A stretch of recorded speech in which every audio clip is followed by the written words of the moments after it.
नमस्कार दोस्तों, आपके माता पिता, गुरुदेव, भगवान और इष्ट देव सभी को मेरा प्रणाम। आज इस वीडियो में हम आपको धरती माता की सुंदर कहानी सुनाएंगे। एक ब्राह्मणी थी, वह बहुत धार्मिक महिला थी। सभी ग्रामवासी उसका बहुत सम्मान करते थे। कोई भी उसकी शरण में आता वह सबकी मदद किया करती थी। मन ही मन भगवान का स्मरण किया करती थी। भगवान की सेवा पूजा व जरूरतमंदों की सेवा ही उसका परम धर्म था। एक दिन ब्राह्मणी मरकर भगवान के घर गई।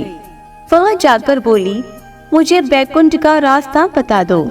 स्वर्ग में से एक दूत आया और बोला, ब्राह्मणी आपको क्या चाहिए? वो बोली, मुझे बैकुंठ का रास्ता बता दो। आगे आगे दूत और पीछे पीछे ब्राह्मणी मंदिर तक गए। ब्राह्मणी बहुत धार्मिक महिला थी। उसने बहुत दान पुण्य कर रखा था। उसे विश्वास था कि उसके लिए बैकुंठ का रास्ता अवश्य खुल जाएगा। ब्राह्मणी ने वहां जाकर देखा, वहां बड़ा सा मंदिर, सोने का सिंहासन, हीरे मोती से जड़ित छतरी थी। चित्रगुप्त जी न्याय सभा में बैठे साक्षात इंद्र के समान शोभा पा रहे थे और न्याय नीति से अपना राज्य संभाल रहे थे। यमराज जी सबको कर्मानुसार दंड दे रहे थे। ब्राह्मणी ने जाकर प्रणाम किया और बोली, मुझे बैकुंठ जाना है। चित्रगुप्त ने लेखा सुनाया और कहा, ब्राह्मणी तुमने सब धर्म किए परंतु धरती माता की कहानी नहीं सुनी, इसलिए तुम्हारे सिर पर धरती माता का कर्ज है। बैकुंठ में कैसे जाओगी?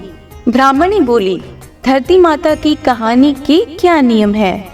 चित्रगुप्त जी बोले, कोई 1 साल, कोई 6 महीने, कोई 7 दिन ही सुने, पर धरती माता की कहानी अवश्य सुने, फिर उसका उद्यापन कर दें।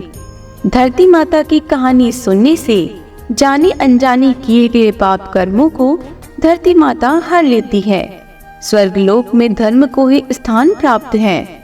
यहाँ पाप के लिए कोई जगह नहीं है। धरती माता की कहानी पीपल के पेड़ के नीचे बैठकर सुननी चाहिए।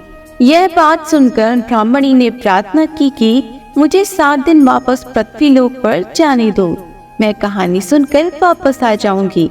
चित्रगुप्त जी ने उसका लेखा जोखा देखकर 7 दिन के लिए पृथ्वी पर भेज दिया। ब्राह्मणी जीवित हो गई। ब्राह्मणी ने अपने परिवार वालों से कहा, मैं 7 दिन के लिए धरती माता की कहानी सुनने के लिए वापस आई हूँ। इस कथा को सुनने से बड़ा पुण्य मिलता है। उसने पीपल के पेड़ के नीचे बैठकर परिवार के साथ 7 दिन तक धरती माता की कहानी सुनी। 7 दिन पूरे होने पर वापस धर्मराज जी का बुलावा आया और ब्राह्मणी को बैकुंठ में श्री हरि के चरणों में स्थान प्राप्त हुआ। जो कोई भी प्राणी धरती माता की कहानी सुनता है, मृत्यु के समय सभी पाप कर्म धरती माता हर लेती है। उस प्राणी को बैकुंठ में स्थान प्राप्त होता है। हे धरती माता, जैसा उस ब्राह्मणी को दिया वैसा सभी को देना। सभी पर अपनी कृपा बनाए रखना। धरती माता की कहानी कहने, सुनने और हुकार भरने वालों का सदा भला हो। बोलो धरती माता की जय हो। तो दोस्तों, आशा करते हैं कि आपको ये कहानी पसंद आई होगी। इसी तरह की और भी कहानियों को नियमित रूप से सुनने के लिए हमारे चैनल को लाइक, शेयर एंड सब्सक्राइब जरूर करें। धन्यवाद।